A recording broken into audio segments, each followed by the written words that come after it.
संतोषी माता व्रत की पौराणिक कथा के अनुसार एक बार एक बुढ़िया थी। उसके 7 पुत्र थे। 6 कमाने वाले थे और एक निकम्मा था। बुढ़िया माँ 6 पुत्रों की रसोई बनाती, भोजन कराती और उसके पीछे से जो कुछ भी बच जाता वो 7वें को दे देती। 7वां बेटा बहुत भोला भाला था, मन में कुछ भी विचार नहीं करता था।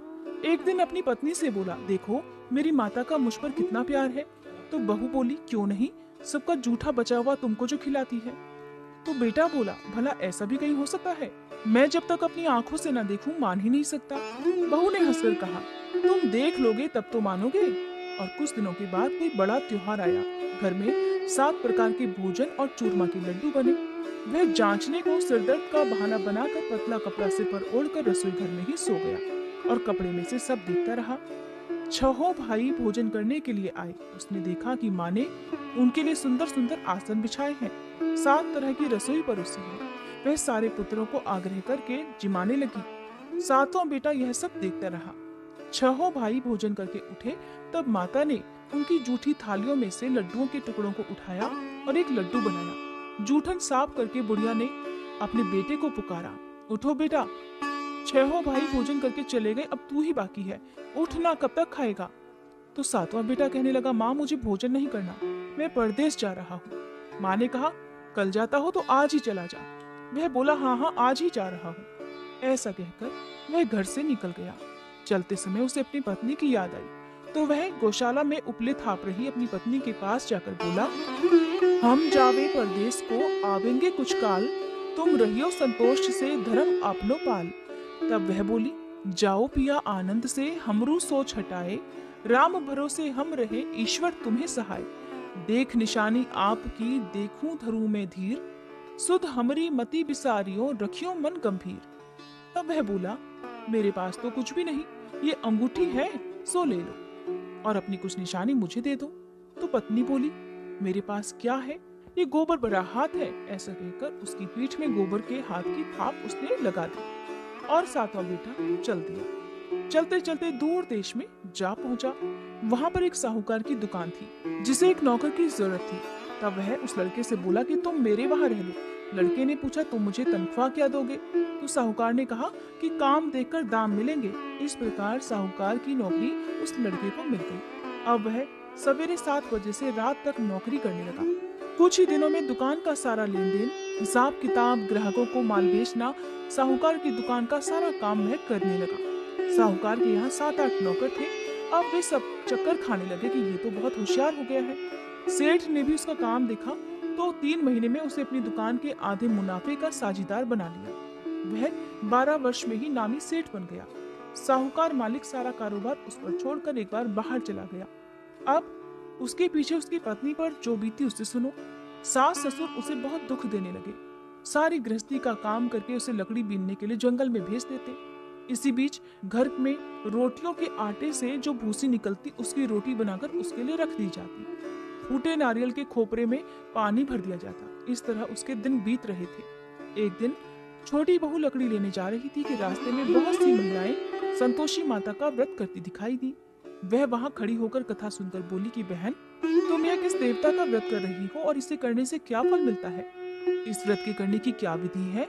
अगर तुम अपने व्रत का विधान मुझे समझाकर कहोगी तो मैं तुम्हारा बड़ा एहसान मानूंगी। तब उनमें से एक स्त्री बोली कि सुनो बहन, ये संतोषी माता का व्रत है। इसके करने से निर्धनता दरिद्रता का नाश हो जाता है, घर में लक्ष्मी जी आती है, मन की चिंता दूर हो जाती है, घर में सुख होने से मन को प्रसन्नता और शांति मिलती है, निसंतानों को संतान मिलती है, पति यदि बाहर गया हो तो जल्दी वापस आ जाता है, कुंवारी कन्या को अच्छा वर मिलता है, राज द्वारे में बहुत दिनों से मुकदमा चलता हो तो खत्म हो जाता है, सभी तरह की सुख शांति होती है, घर में धन जमा होकर पैसा जायदाद का लाभ होता है, रोग दूर हो जाता है और जो कुछ भी मन में कामना हो वह सब इस व्रत की कृपा से पूरी हो जाती है। इसमें बिल्कुल भी संदेह नहीं।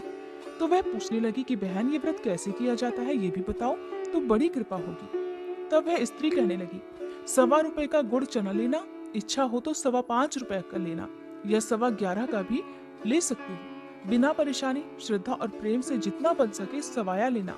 1.25 रुपए से 5.25 रुपए और इससे भी ज्यादा शक्ति और भक्ति के अनुसार लेना। हर शुक्रवार को निराहार रहकर कथा कहना सुनना। इसके बीच में क्रम टूटे नहीं, लगातार नियम का पालन करना। सुनने वाला कोई ना मिले तो घी का दीपक जलाकर उसके आगे जल के पात्र को रखकर अपनी कथा कहना, परंतु नियम नहीं टूटना चाहिए। जब तक कि मनोकामना पूर्ण ना हो जाए नियम का पालन करना, और मनोकामना पूर्ण हो जाने पर ही व्रत का उद्यापन करना, बीच में मत करना। उद्यापन में 2.5 सेर आटे का खाजा और इसी हिसाब से खीर और चने का साग बनाना, 8 लड़कों को भोजन कराना, जहां तक मिले देवर जेठ भाई बंधु या परिवार के लड़के को ही लेना, ना मिले तो रिश्तेदार और पड़ोसियों के लड़के बुलवाना, उन्हें भोजन कराना, यथाशक्ति दक्षिणा देकर माता का नियम पूरा करना। उस दिन घर में कोई खटाई न खाए। यह सुनकर छोटी बहू वापस घर को चल दी। रास्ते में लकड़ी के बोझ को बेच दिया और उन पैसों से गुड़ और चना लेकर संतोषी माता के व्रत की तैयारी करके आगे चली। सामने मंदिर देखकर पूछने लगी, ये मंदिर किसका है? सब कहने लगे, संतोषी माता का मंदिर है। यह सुनकर माता के मंदिर में जाकर वह माता के चरणों में लौटने लगी। दीन होकर विनती करने लगी कि माँ, मैं तो निपट मूर्ख हूँ, व्रत के कुछ भी नियम नहीं जानती, मैं बहुत दुखी हूँ माँ। हे माँ जगत जननी, मेरा दुख दूर करो, मैं तुम्हारी शरण में हूँ। उसकी दयनीय दशा को देखकर संतोषी माता को उस पर दया आ गई। एक शुक्रवार बीता ही था कि दूसरे शुक्रवार को ही उसके पति का पत्र आ गया और तीसरे को उसका भेजा हुआ पैसा भी आ पहुंचा। ये देखकर जेठानी मुंह सिकोड़ने लगी कि इतने दिनों में पैसा आया है तो इसमें क्या बढ़ाई है।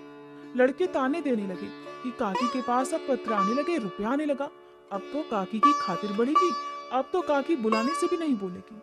बेचारी बड़ी सरलता से कहती कि भैया पत्र आवे रुपया आवे तो हम सबके लिए अच्छा है। ऐसा कहकर आंखों में आंसू भरकर संतोषी माता के मंदिर में आकर माँ के चरणों में गिरकर रोने लगती। माँ, मैंने तुमसे पैसा नहीं मांगा, मुझे पैसे से भला क्या काम, मुझे तो अपने सुहाग से मतलब है, मैं तो अपने पति के दर्शन और सेवा मांगती हूँ। तब माँ ने प्रसन्न होकर कहा, जा बेटी, तेरा पति भी आएगा। यह सुनकर खुशी से बावली होकर वह घर में जाकर अपने काम करने लगी। अब संतोषी माँ विचार करने लगी कि इस भोली पुत्री से मैंने कह तो दिया कि तेरा पति आएगा, पर आएगा कहाँ से? वह तो सपने में भी इसे याद नहीं करता। उसे याद दिलाने के लिए मुझे उसके पास जाना पड़ेगा। इस तरह माता बुढ़िया के बेटे के स्वप्न में प्रकट होकर कहने लगी, साहूकार के बेटे, सोता है या जागता है? तो वह बोला, माँ, सोता भी नहीं हूँ, जागता भी नहीं हूँ, बीच में ही हूँ, कहो क्या आज्ञा है? तो माँ कहने लगी, तेरा घर बार कुछ है या नहीं? तो वह बोला, मेरा सब कुछ है माँ, माँ बाप भाई बहन बहू, क्या कमी है?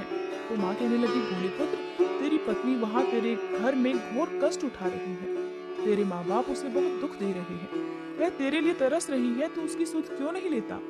तो वह बोला, माँ, ये तो मुझे भी पता है, परंतु मैं जाऊं तो जाऊं कैसे? परदेश की बात है, लेन देन का कोई हिसाब नहीं, कोई जाने का रास्ता नजर नहीं आता, कैसे सेठ जी की दुकान छोड़कर चला जाऊं? तो माँ कहने लगी, मेरी बात मान, सवेरे नहा धोकर संतोषी माता का नाम ले, घी का दीपक जला, दंडवत कर दुकान पर जाकर बैठना, देखते देखते तेरा सब लेन देन चुकता हो जाएगा, जमा माल बिक जाएगा, सांझ होते होते धन का ढेर लग जाएगा। सुबह जल्दी उठकर उस लड़के ने अपने सपने की बात सबसे कही। सबने उसकी बात अनसुनी करके मजाक उड़ाना शुरू कर दिया, कहीं सपने भी सच होते हैं क्या? तब एक बूढ़ा बोला, देख भाई, मेरी बात मान, इस प्रकार साच झूठ करने के बदले देवता ने जैसा कहा है वैसा ही करने में तेरा क्या जाता है? सपने की बात मान, स्नान कर, संतोषी माता को दंडवत प्रणाम कर, घी का दीपक जला और दुकान पर बैठ जा। थोड़ी देर में वह क्या देखता है कि देने वाले रुपया लाए और लेने वाले हिसाब लेने लगे। कोठे से भरे सामानों के खरीदार नकद दाम में सौदा करने लगे। शाम तक देखते ही देखते धन का ढेर लग गया। माता का चमत्कार देखकर वह प्रसन्न होकर मन में माता का नाम लेकर घर जाने के लिए तैयार होने लगा। गहना कपड़ा खरीदने लगा और वहाँ के काम से निपटकर वह घर जाने को तैयार हुआ। वहाँ बेचारी पत्नी जंगल में लकड़ी लेने जा रही थी। लौटते समय माँ के मंदिर में विश्राम कर रही थी। वह तो उसका रोजाना रुकने का स्थान था। मंदिर में आराम करते करते दूर से धूल उड़ती देखकर वह माता से पूछने लगी, माँ, ये धूल कैसी उड़ रही है? तो माँ कहने लगी, पुत्री, तेरा पति आ रहा है, अब तू ऐसा कर, लकड़ियों के 3 बोझ बना ले, एक नदी के किनारे रख, दूसरा मेरे मंदिर में और तीसरा अपने सिर पर रख ले। तेरे पति को लकड़ी का गट्ठा देखकर मोह पैदा होगा, वह वहाँ रुकेगा, नाश्ता पानी बना खाकर माँ से मिलने जाएगा। तब तू लकड़ियों का बोझ उतार कर घर जाना और बीच चौराहे में गट्ठर डालकर 3 आवाजें जोर से लगाना, लो सासू जी, लकड़ियों का गट्ठा लो, भूसी की रोटी दो, नारियल के खोपरे में पानी दो, आज घर में कौन मेहमान आया है?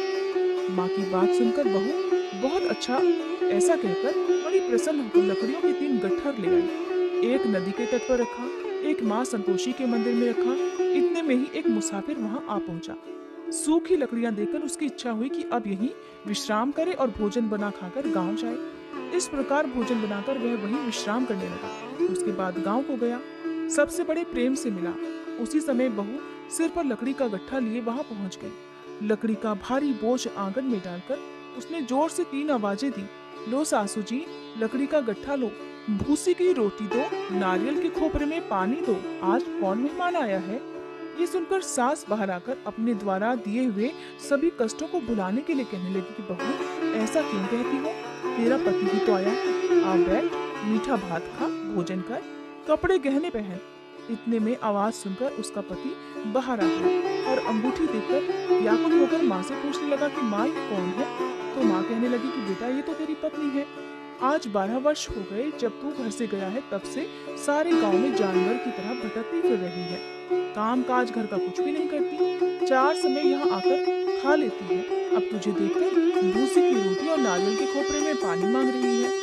यह सब सुनकर वह लज्जित हुआ बोला, माँ ठीक है, मैं इसे भी देख रहा हूँ और अब तुम्हें भी देखा है। अब मुझे दूसरे घर की चाबी दो तो वहाँ जाकर रहो। माँ बोली ठीक है बेटा, जैसी तेरी मर्जी। ऐसा कहकर चाबी का गुच्छा उसने पटक दिया। उसने चाबी ली, दूसरे कमरे में जो तीसरी मंजिल के ऊपर था खोलकर सारा सामान वहाँ रख दिया। एक दिन में ही वहाँ राजा के महल जैसा ठाट बाट बन गया। अब क्या था, ये दोनों पति पत्नी वहाँ सुखपूर्वक रहने लगे। इतने में अगला शुक्रवार आया। पत्नी ने अपने पति से कहा कि मुझे माता के व्रत का उद्यापन करना है। पति कहने लगा, बहुत अच्छा, खुशी से करो। वह तुरंत ही उद्यापन करने की तैयारी करने लगी। जेठ के लड़कों को भोजन करने के लिए कहने गई तो जिठानी ने अपने बच्चों को भेजने के लिए